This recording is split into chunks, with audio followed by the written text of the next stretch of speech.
One of the greatest and most dramatic moments in the whole history of archaeology was the moment when archaeologist Howard Carter, on the 26th of November 1922, turned to his patron, Lord Carnarvon, who'd asked him what could be seen through a small hole which had been dug into a newly discovered tomb here in the Valley of the Kings. "Can you see anything?" asked Carnarvon anxiously. "Yes," Carter is said to have replied. "Yes, wonderful things."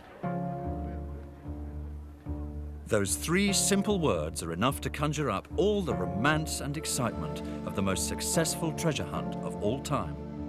The hunt for a lost royal tomb, which took Carter and Carnarvon 5 long years and which had almost been abandoned at the last minute.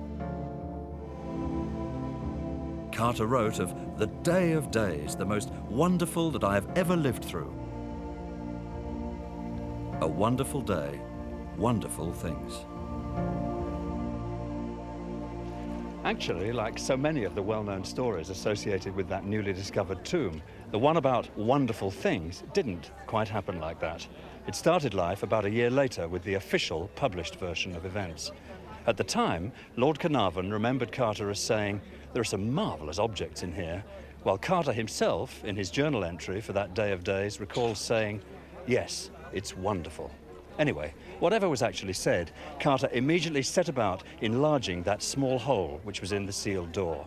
And then, accompanied by Lord Carnarvon, Lady Evelyn Herbert, Carnarvon's daughter, and Arthur Callender, an engineer and long-standing friend of Carter's, he clambered down into the antechamber of the tomb. As they all squeezed through the hole in the door, the sight which greeted them took their breath away. Uncanny beasts, enough to look upon at any time.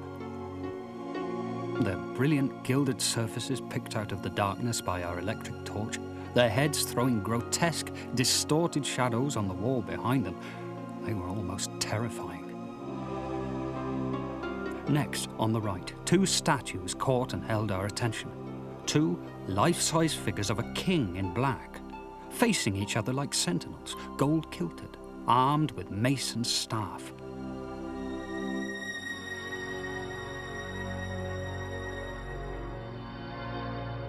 Nothing so complete had ever been found in Egypt before.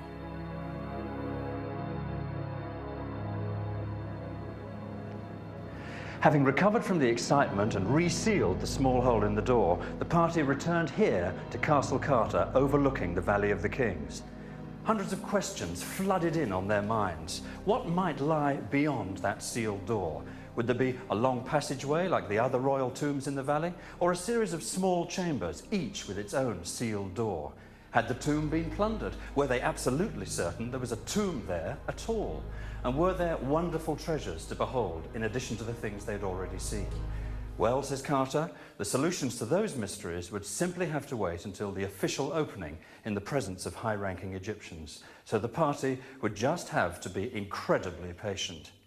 Research into the archives certainly supports the fact that not much sleep was had that night, but suggests that the reason there wasn't much sleep is that the party decided, probably right here in this very room, to go back to the tomb that same night to take a secret look at all the chambers for themselves. What may have happened in the tomb after that is still a matter of heated debate and controversy among historians. What exactly did Howard Carter and his party do when they re-entered the tomb? Well, the first thing was closely to inspect the contents of the antechamber, which Carter in his notebook likened to the property room of an opera of a vanished civilization. A confused mess of wooden and gilded parts from 6 chariots. Under the gilt couches, painted and inlaid caskets, chairs, pottery jars, as well as a golden throne. Then they confirmed that, as Carter had feared, someone had broken into the tomb in antiquity. A small opening into what came to be called the annex could be seen beneath one of the animal couches. And between the 2 guardian figures on the north wall, there was another sealed door which had also been breached. Now, there's no doubt that Carter reopened the robber's hole and that he, Carnarvon and Lady Evelyn squeezed even further into the tomb to see the burial chamber, almost completely filled with a huge golden shrine. Behind the shrine was a fourth open chamber, which they called the storeroom or treasury. As Carter said, "I've got Tutankhamun, that is certain." Then they left the tomb, covering the telltale hole in the wall with a basket and some reeds, and, it has been alleged, quietly removing some small objects, which has been called an act of archaeological vandalism.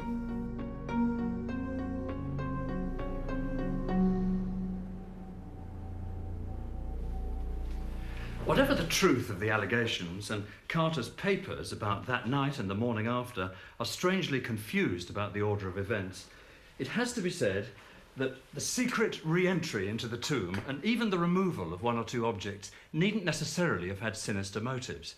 Consider, from his own experience, Carter had to be absolutely certain that there was something significant beyond that door before he went public. Equally, Carnarvon and Carter expected to receive some share of the contents of the tomb in recompense for their investment and their labour, so they may have thought that the removal of one or two objects on account, as it were, was not unreasonable. Or they may have wanted to bring the objects back here to study them in their own time, at leisure, which could explain why a small perfume box from the tomb was clearly seen on Carter's table some time before the official opening of the chamber from which it was removed. Above all, it's as well to remember that the ethics of archaeology and the whole way in which archaeological digs were conducted were very, very different some 70 years ago. In any case, at the time, Carter had far too much on his mind to agonise about the finer points of ethics.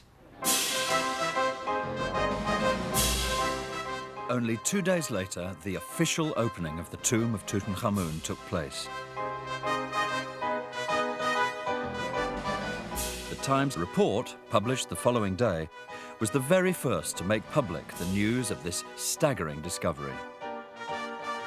It was to start a rush of journalists, tourists, and other archaeologists, many of whom were employed by New York's Metropolitan Museum. Letters and telegrams poured in.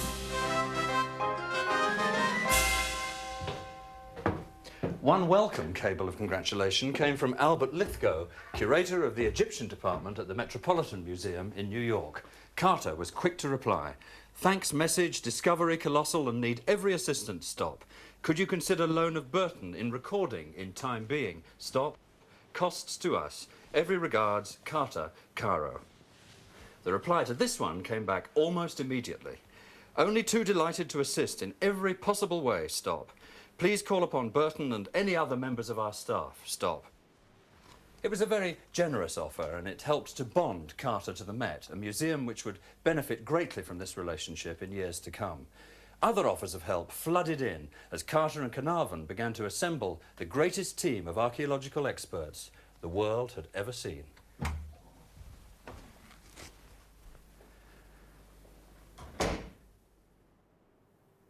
It included Harry Burton of the Met, responsible for photographing every stage of the tomb's clearance.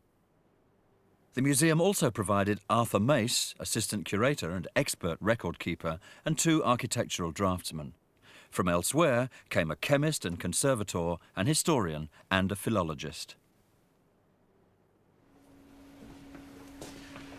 The team had no idea at that stage of the enormity of the task confronting them.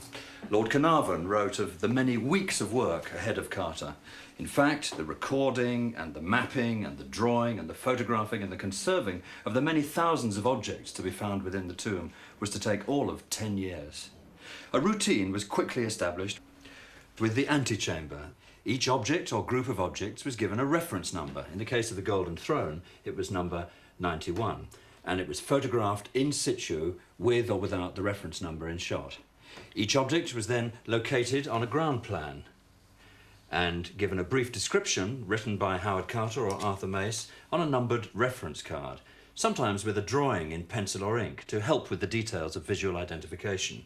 This particular drawing of the throne by Howard Carter is clear and accurate, and although it was done on the spot at great speed, still useful.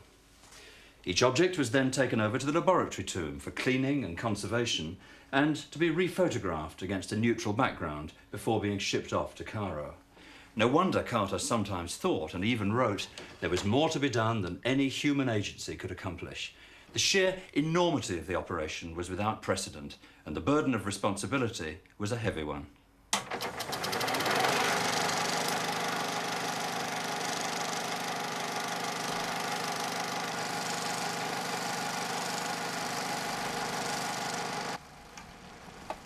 Harry Burton's great photographs taken inside the tomb are justly famous. But what's less well known is that he also shot a great deal of movie footage outside the tomb, which has seldom been seen since 1923. This rare archive film shows that in February 1923, the tomb was just like a stage set, with the audience waiting for the performance to begin.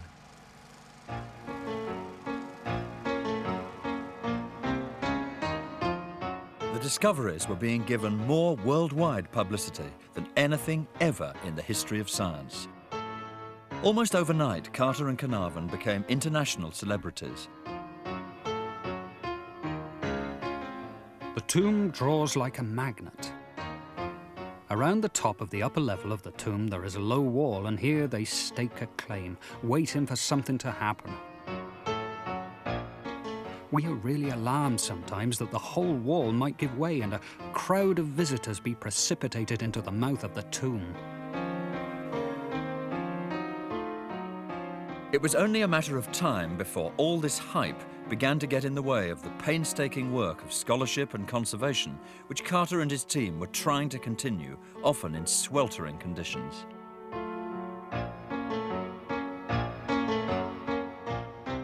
It had taken 7 weeks to clear the antechamber, and on the 17th of February 1923, everything was ready for the official opening of the next chamber and the solution of the mystery of what lay beyond the sealed door.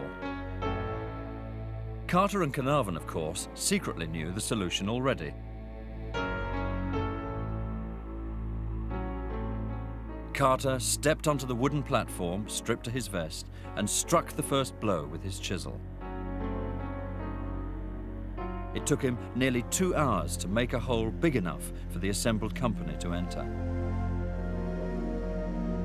Beyond the sealed door was the huge golden box built to cover and protect the royal sarcophagus, and the first thing they saw of it, as Carter had seen more than 3 months before, was a pair of protective eyes staring back at them.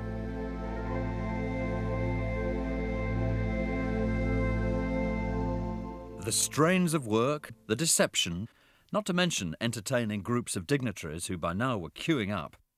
The strains had been tremendous, and it was agreed that the team should close the tomb and take a few days off.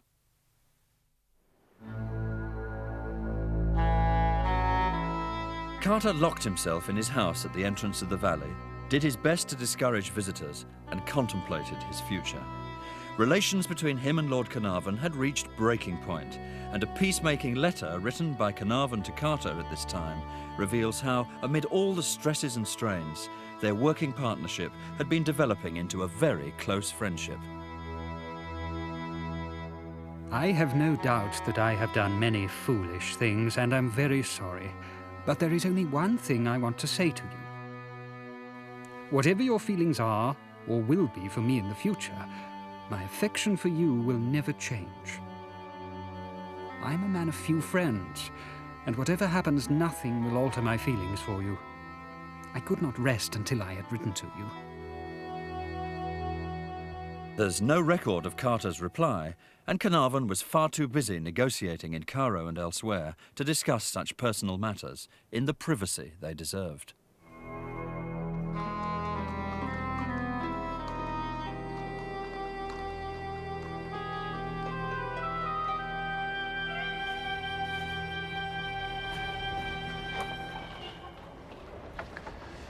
If there was one thing which transformed the story of an archaeological dig into one of the great melodramas of the day, it was what happened next. Before he left for Cairo, Lord Carnarvon was bitten on the left cheek by an insect, most probably a mosquito. The following morning, while he was shaving here in a suite of rooms at the Winter Palace Hotel, Luxor, he accidentally nicked the head off the small pimple which had formed. By the time he reached Cairo, his entire face had begun to ache, the glands on his neck had swelled up, and he was beginning to run a very high temperature. His doctor advised him to be very careful about what he ate and drank, and as far as possible to rest in bed, advice which Carnarvon coolly swept aside.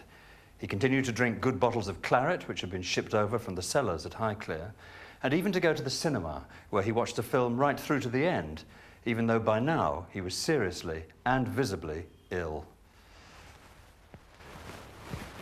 Lady Evelyn Herbert wrote to Carter expressing her concern. The old man, she said, is feeling just too rotten for words, and he's confined to his bed. This was followed by an urgent telegram explaining that the situation had become grave.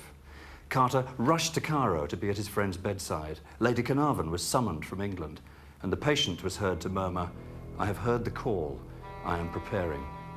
His whole body weakened by blood poisoning, the 57-year-old Earl had succumbed to pneumonia, and in the early hours of April the 5th, 1923, he passed away. Where the journalists were concerned, Carnarvon's death gave the Tutankhamun story a whole new lease of life. Tales of the curse of the mummy, of Tut's revenge, began to hit the headlines. Lord Carnarvon's embalmed body was returned to the grounds of Highclere Castle and buried here on Beacon Hill, a burial place of the ancient Britons. If ever there was an untimely death, this was it. Carter had not only lost a close friend and patron, he'd been left on his own to deal with an increasingly tense political situation. With the tomb closed over the hot summer months, he persuaded Lady Carnarvon to continue with the concession, but the second season was all set to be even more difficult than the first.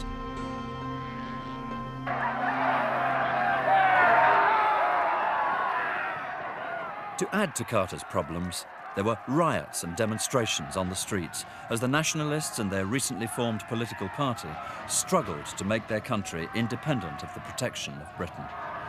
The result was that the wider context of Egyptian archaeology changed forever, and the Tutankhamun excavation was at the center of that change. In future, they'd be working by courtesy of the Egyptian government, who'd expect all the finest antiquities to go to Cairo.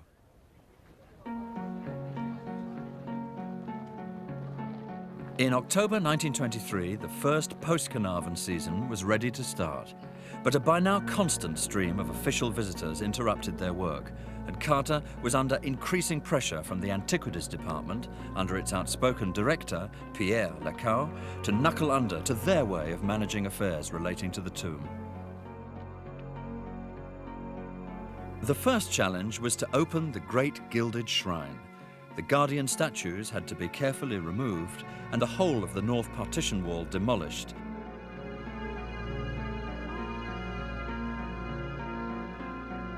Once inside, Carter slid back the ebony bolts to reveal a second shrine.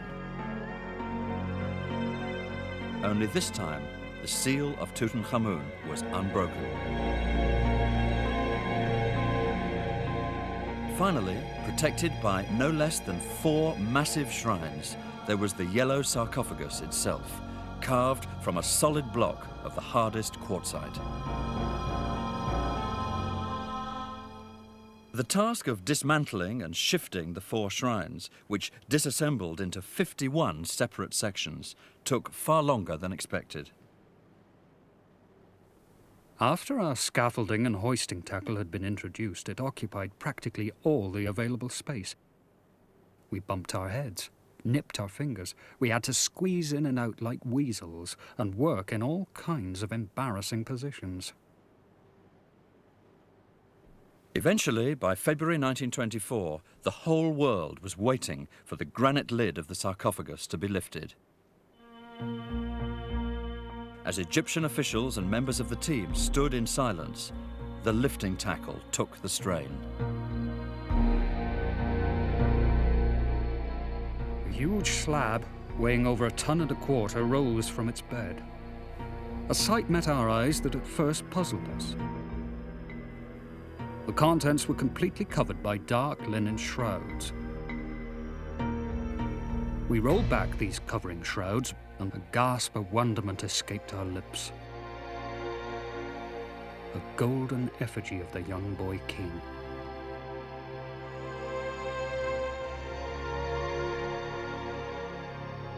Carter's plan, after the formal opening, was to allow the wives of his colleagues into the tomb to have a private view of the king.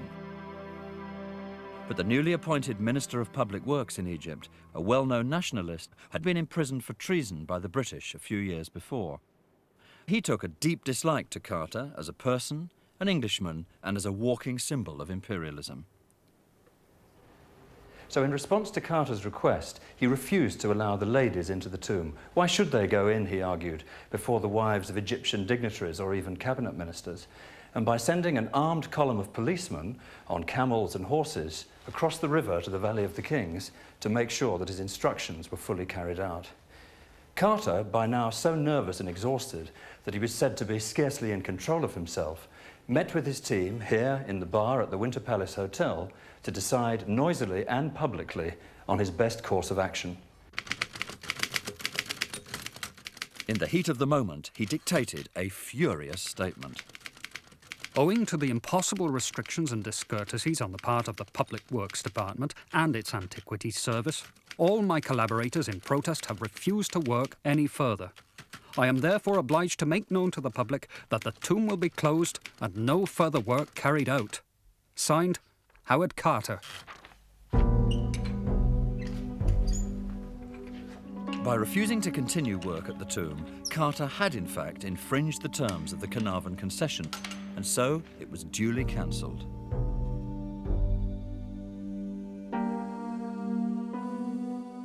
The first strike and lockout in the history of archaeology put Tutankhamun back into the world's headlines. Officials, backed up by soldiers, forced the tomb open again. The resulting public row left it in some doubt whether Carter would ever work in Egypt again. When the officials then searched through the material left by Carter and his team, they found another apparent irregularity. A commission of Egyptians from the Antiquities Department, headed by Pierre Lecow, was preparing an inventory of all the materials used by Carter and his team while they were in the valley. And in one of the storage tombs, known as the Lunch Tomb, tucked away in a wooden box, they found a beautiful wooden painted sculpture of a boy's head emerging from a sacred lotus flower of the Nile. The strange case of the Fortnum and Mason's wine box was about to begin. Strange because the sculpture wasn't labelled or docketed or numbered, while all the other treasures they found were covered in identifying labels. Carter was usually meticulous about such things. Had Carter been intending surreptitiously to remove the piece from the tomb in its very British box? Was it his own personal property which he'd brought to the tomb for reference purposes? Eventually, Carter explained in a coded telegram from London that he'd found the sculpture, which by the way was of the boy king Tutankhamun himself, in the entrance passageway, and that in all the excitement of subsequent finds, he'd omitted to put it in his index. Lecow was satisfied with this and whisked the piece off to the Cairo Museum. But lingering doubts remained. How on earth had Carter managed to forget about so important, even capital a piece? And why didn't he mention it in any of his writings or statements when much lesser pieces got a great deal of space? The strange case of the Fortnum and Mason's wine box was to follow Carter around as, on April the 12th, he left for a major lecture tour of the United States of America.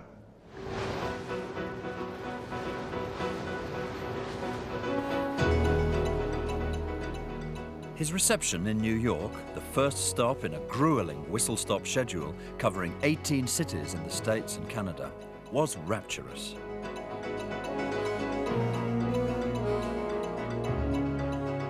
Lecture halls were filled to capacity, and there was even an invitation to the White House to meet President Calvin Coolidge and give a private performance. At Yale University, he was awarded an honorary doctorate of science, the only academic recognition he was ever to be given. In city after city, journalists queued up to hear his stories. A new phase in his career was beginning. Carter, the international celebrity. In public, he seemed to be in excellent spirits, but he was still very worried about the mess he'd left behind.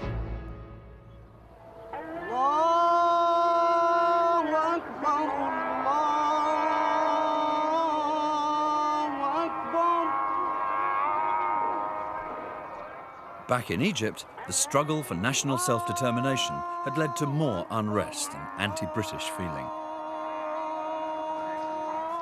Against this background, there were attempts to find a replacement for Carter, but no one was prepared to accept the job, or maybe no one actually wanted it.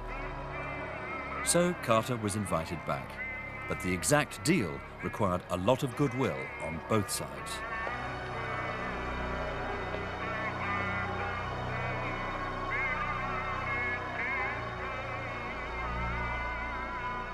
By the time Carter returned here to Cairo in December 1924, things had simmered down a little, but there was still an almighty row going on about the exact circumstances in which he'd be permitted to continue his work. Would the objects from the tomb be shared out between the museum and the sponsor? Or instead of that, would the Carnarvon estate be financially recompensed? Or would the Egyptian government be entitled to everything, the most likely outcome? But in the end, with the choice of a new, and from the British point of view, more cooperative Prime Minister, Ziwar Pasha, who'd been very friendly to Carter in the past, a fresh concession was granted. But as Carter mournfully noted, the tomb had become a centre of political intrigue and a worldwide advertisement for the tourist and hotel companies of Egypt. And that, in the end, was probably what swung it. The tomb was handed back with great pomp and circumstance on the 25th of January 1925, a grand send-off to what promised at last to be a settled season of work. As the tomb was being cleared, the team could hear the cracks and creaks of objects adjusting to the new environmental conditions. There were inscribed and painted boxes and chests, crammed full of delicate fabrics, jewellery and cosmetics. The king's favourite things buried with him in the belief that his spirit could enjoy them second time around in the afterlife. Perhaps to the sound of his military trumpets, which after restoration could still be played.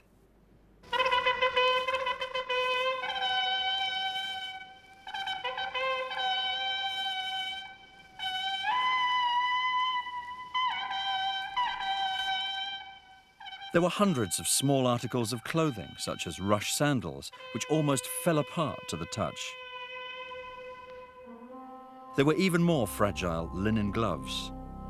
There were dried wreaths of flowers, which, like the fabrics, had to be stabilized and conserved with paraffin wax before they could be moved, a great test for the early science of conservation.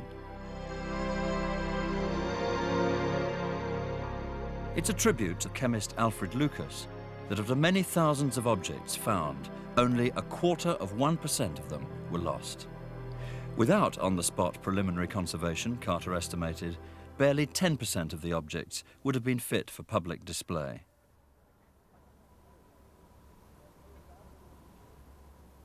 But even during this relentlessly detailed work, they continued to be amazed by the beauty of the objects.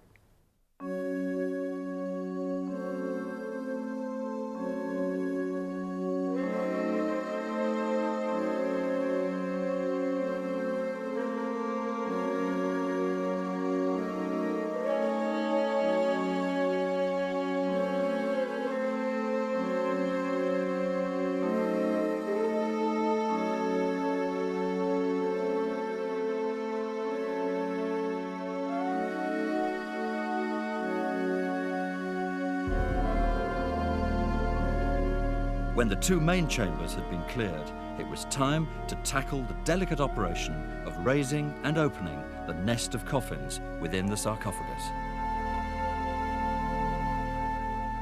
On the 13th of October 1925, the second coffin was revealed. When the lid of this coffin was raised, a third one was seen, covered with a reddish shroud and garlands of flowers.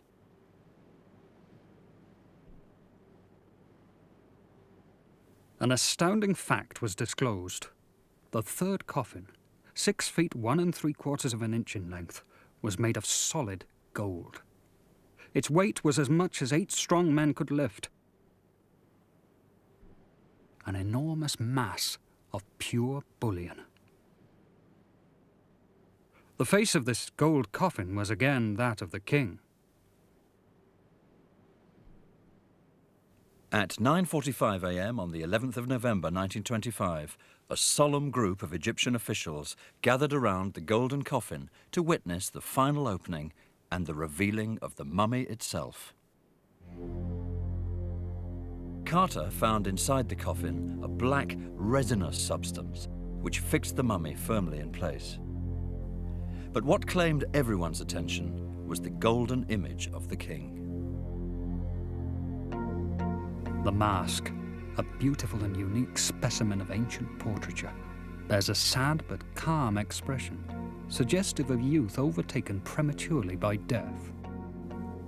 Upon its forehead were the royal insignia, the vulture and the serpent, emblems of the 2 kingdoms over which he had reigned. For the next 8 days, the work of dislodging the mummy and removing the linen wrappings was carried out in almost complete silence. A coating of melted paraffin wax was painted over the delicate, powdery outer layer. Once this was dry, an incision was made down the center of the outer binding, and the wrappings were peeled back, revealing layer after layer of symbolic jewels and amulets which had been bandaged in with the royal mummy.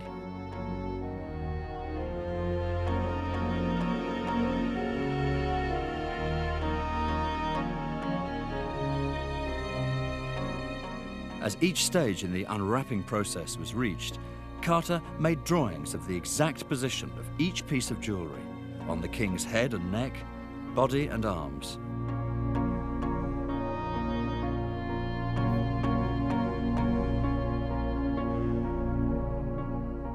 In all, a staggering 97 separate groups of objects.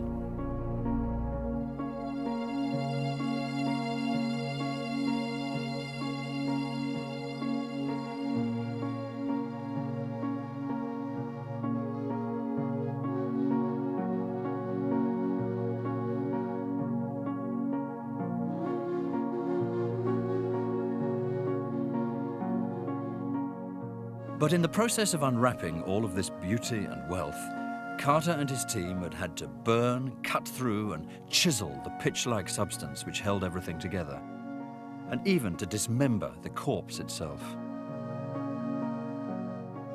Their devouring passion for all the treasures evidently outweighed their interest in the human remains.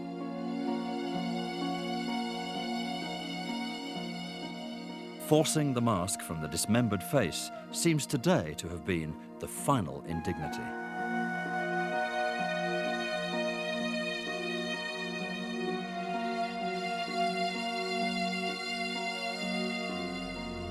The pathetic remains of the boy king had to be put back together again and laid out on a sand tray for Harry Burton to photograph them.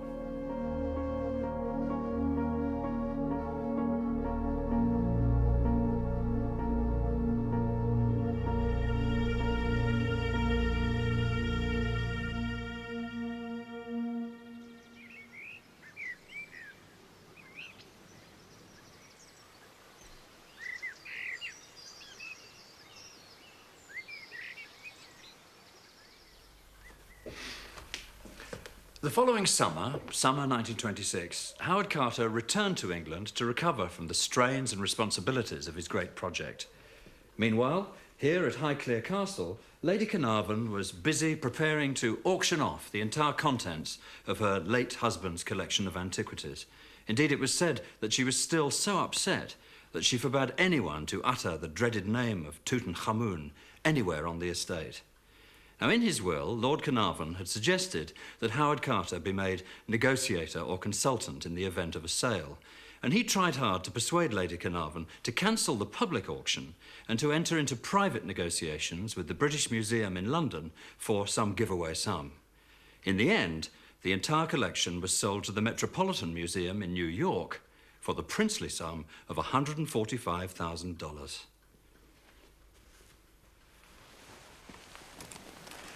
Now, it seems that when the collection was housed here at Highclere, a few of the objects bore the name or the royal markings of Tutankhamun. But by the time the collection was shipped over to New York, they'd been quietly removed, presumably in order to avoid embarrassment to all concerned.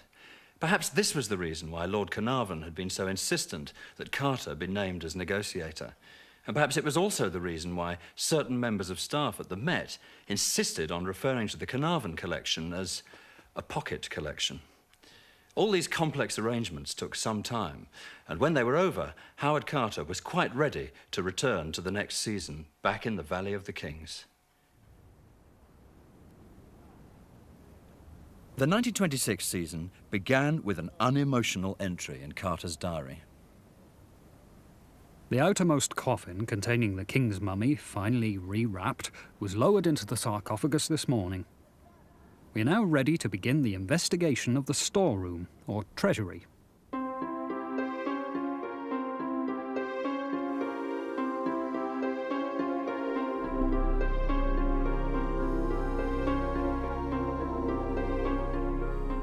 This small room off the east wall of the burial chamber was to contain some of the most wonderful things of all.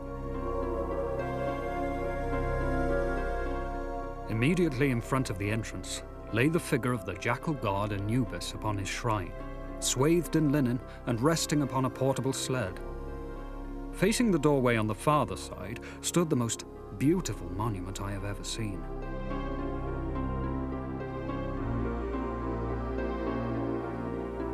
The central portion of it consisted of a large shrine-shaped chest, completely overlaid with gold. Surrounding this, freestanding, were statues of the 4 tutelary goddesses of the dead, gracious figures, with outstretched protective arms, so natural and lifelike in their pose, so pitiful and compassionate that one felt it almost sacrilege to look at them. There were also distributed in different quarters of the chamber a seemingly endless number of shrine-shaped boxes and chests. One of these boxes, undecorated and unobtrusive, contained 2 miniature coffins, inside which were 2 mummified fetuses, both probably female, of about 5 and 7 months gestation. Great care had been lavished on these tiny premature babies. It seemed probable that they were the children of Tutankhamun and his wife Ankhes-en-Amun, and in the case of the older baby, that the child had a spina bifida condition.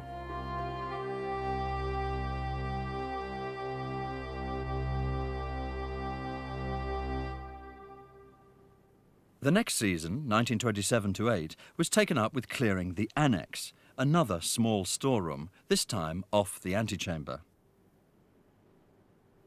It was to be a complex, nerve-wracking process, made worse by the tomb robbers of antiquity who seemed to have ransacked the place.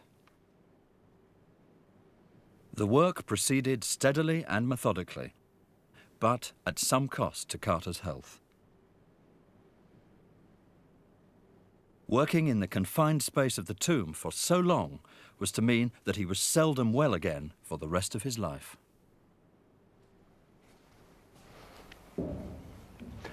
By the 1930 season, when Carter returned to the tomb, his moods were beginning to get more volatile and depressed, and the incessant physical strain was beginning to show in a series of heavy colds. He was even beginning to get officious and short with the workforce, which was unusual for him because ever since he came to Egypt, he got on better with the workforce than almost anyone else in the community of archaeologists, and they'd repaid his loyalty with theirs through thick and thin. But now he could write bitterly, "It seems to me they get more stupid as they get older, and slacker too, having been perhaps too long with me." His notes and diaries at the time are full of other complaints as well, about Egyptian officials breathing down his neck, about the fact that the tomb was now officially open for 3 days a week to tourists, and about the sheer hard grind of the work. The period of discovery was over. The period of routine conservation work was going to last for 2 more years. As a visitor to the tomb in 1930 wrote, "I do pity him cooped up for 7 years in the electrified darkness of that tomb." In February 1932, Howard Carter's colossal task finally came to an end. It had taken far longer than anyone imagined 10 years before. Without the support and expertise of the Metropolitan Museum and the scientific skills of Alfred Lucas, it could never have been done at all. Carter was by now the most famous archaeologist in the world, thanks to the newspapers and to his 3-volume story of the discovery of the tomb. But he never managed to write or even start the detailed scholarly report which everyone expected of him. Somehow, when the physical work was done, his heart was no longer in it.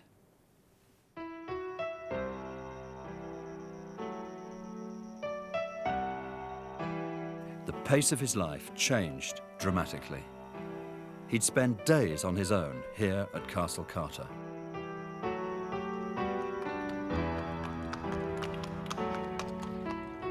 Sometimes he'd cross the Nile to the Winter Palace Hotel and sit by himself in the entrance hall, deep in thought. He would buttonhole passers-by like the ancient mariner with stories of better times. By now, he was a sick man diagnosed as suffering from Hodgkin's disease, a form of cancer. Even painting and the natural world failed to excite or console him anymore, and Egypt had long since lost its romance for him.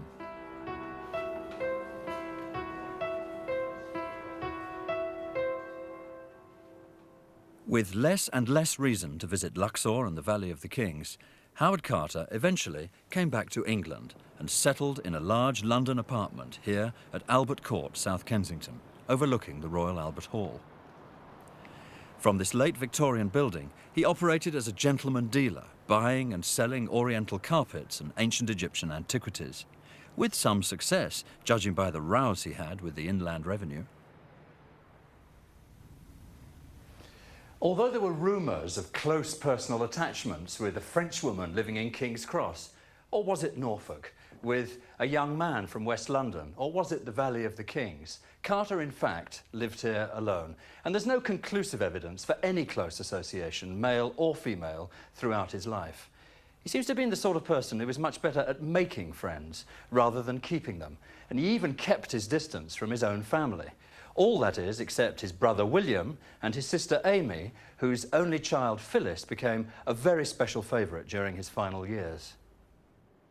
His life revolved around the grill room at the Hyde Park Hotel, where he usually dined alone, his favourite clubs, the Chelsea Arts Club, the Savile and the Arts Club, and fashionable dinner parties or country house weekends, where he entertained the guests with well-honed tales of Tutankhamun.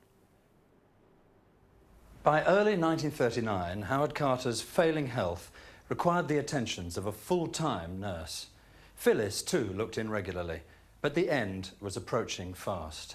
He died here in his Albert Court apartment on March the 2nd, 1939, after a painful and miserable illness. Shortly before he died, he'd recorded one of his lectures for the BBC. It's the only known evidence of what his voice sounded like. All trace of a regional accent, the Carter background, had by now been thoroughly wiped out.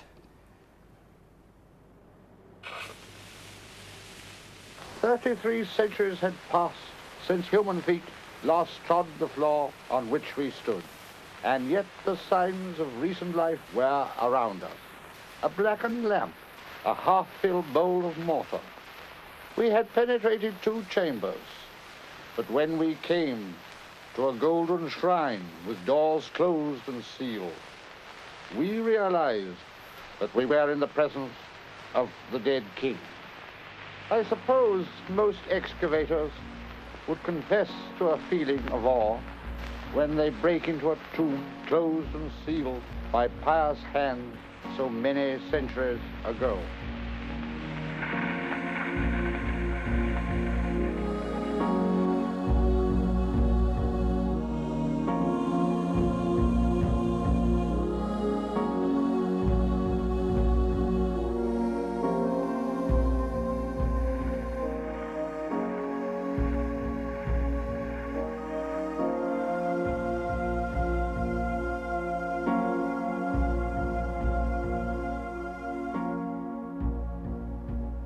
When he was buried here at Putney Vale Cemetery, South London, with a ceremony which couldn't have been further removed from the pomp and the splendour of the ancient Egyptian funerals he discovered so much about, not a single senior Egyptologist or museum curator or government official came to see him off. Even after his death, the obituaries continued to go on about the curse and insisted on quoting that fictional tomb inscription, "Death shall come on swift wings to whoever toucheth the tomb of a pharaoh." Now, if he'd been in a position to reply, Howard Carter would no doubt have repeated, and loudly, the choice phrase he sometimes used to people who got things spectacularly wrong. The answer to that is spherical and in the plural. He may not have been a scholar or a member of the right social class, but in the public eye, Howard Carter remained the most famous archaeologist of all, the man who hunted and discovered the great tomb with its buried treasure, a discovery that fired and still fires the imagination of all who look into the face of Tutankhamun.